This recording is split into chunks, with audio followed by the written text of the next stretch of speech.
Hello friends and welcome back to my channel, Blue Nose Trading. My name is Tori Solis and today I'm going to be sculpting and glazing a dragon bonsai pot. This project is going to be a collaboration with bonsai artist and co-host of the Bonsai Time podcast, Ryan Huston. Ryan has some very cool collected material and is also involved in several conservation projects. He's actively involved with the Columbus Bonsai Society in Ohio. I'm so stoked to work with him for this collaboration art project. I'm going to be making this piece with my favorite local clay, Trinity Spectacular. This clay is a creamy buff with lots of speckles. The base for this sculpture is a large bonsai pot that I threw on the pottery wheel. After trimming this pot, I put it into a damp box to soften it up and keep it until it was ready to sculpt.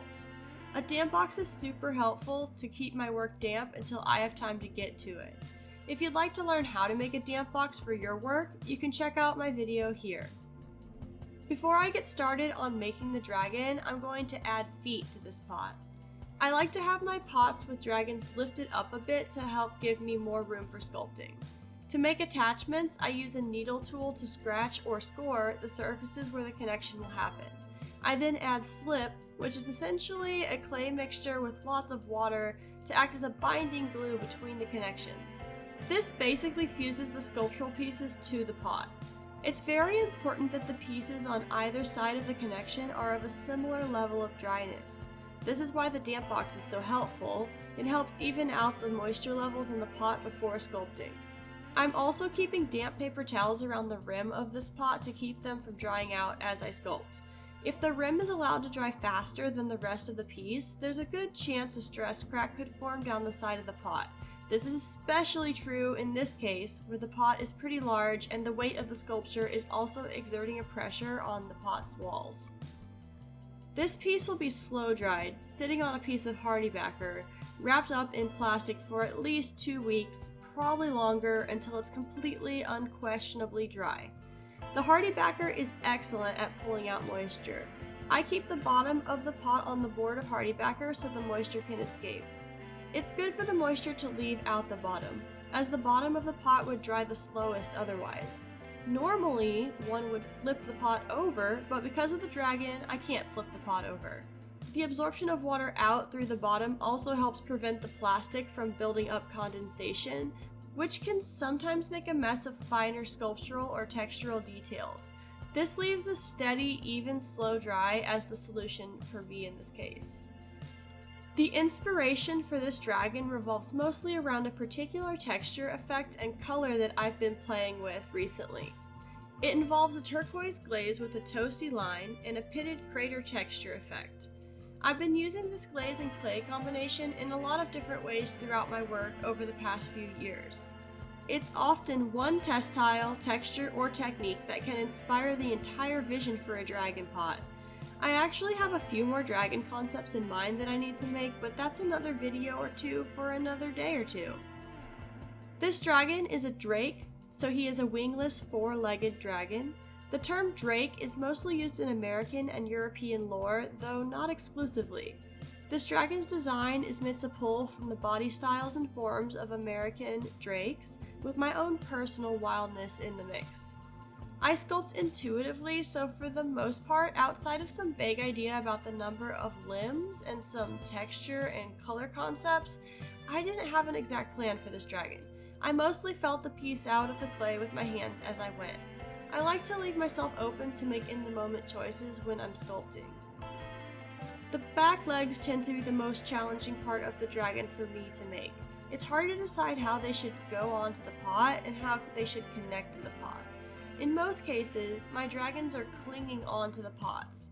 Finding the placement that feels natural and right for me can take some trial and error. In general, I am guilty of fussing with the work.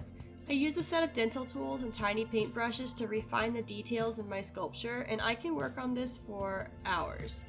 I cut a lot of my fussing out of the video for the sake of you, my viewer, but also for my computer. I used to just make the whole video go a lot faster without cutting anything out, but my computer wanted to have a heart attack trying to render all of that data. So in compromise, I now cut out like 70% of my fussing. Just know, I fuss and detail work much more than you see. So 2 of the feet of this pot popped off in the bisque firing, which is not ideal, but it is what it is. The entire sculpture and pot came out otherwise completely unscathed, which is strange to me because the feet are by far not the thickest point on this pot, and usually the thickest point of the pot is the point most likely to hold moisture and explode, in which case the dragon should have exploded. Because the sculpture and pot are unaffected, I decided to move forward with this piece. In the end, I repaired the feet with E6000 after the final glaze fire. I forgot to record that part of the process because I was in major recon mode, and I wasn't sure if I was going to throw this pot away or keep it until the very end of the process. I will be glazing this pot with a few different glazes. The teeth, tongue, and eyes are going to be glazed with some simple Make Stroke and Coat colors. I like using the Stroke and Coats for these simple but particular details because they are consistent and stable. I don't see a need to reinvent solid primary colors. For the pitted texture along his backside, I'm going to fill the pits in with Carmen's Turquoise. After I've filled the pits with glaze, I'll use a damp sponge to wipe back any glaze that wasn't inside the pits. This glaze tends to leach soluble sodium into the bisqueware, so there should be a warm, toasty area around the pitted area on his back. For the spikes running down his backside, I'm using my hand-mixed waxwing brown glaze. This is a dark, glossy brown that has a slight bit of visual breaking into different shades of brown, sometimes. Waxwing brown is a fickle mistress. Ideally, these spikes are going to be slightly glossy, while his body will be matte. Finally, for the outside of the pot, I'm going to be using a base coat of variegated blue slate, with a splattering of peacock green to create break and texture in the glaze. I've played with this texture over a mug and it creates a really great color break, but the peacock glaze is just too thick and difficult to work with, so when it's gone, I don't see myself making any more.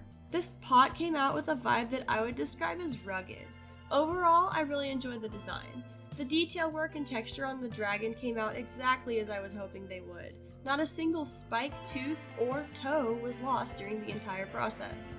The glaze effect on the outside of the pot also meets my vision for the pot. The outside glaze effect makes me think of blue texture that kind of reminds me of like a lake or ocean with choppy water. I don't think the repaired feet take away from this piece too much. When the sculptural and glaze work come out perfectly, it's hard to be much other than grateful. I'm excited to see how Ryan chooses to plant this pot. He wasn't worried about the feet or their mishaps either.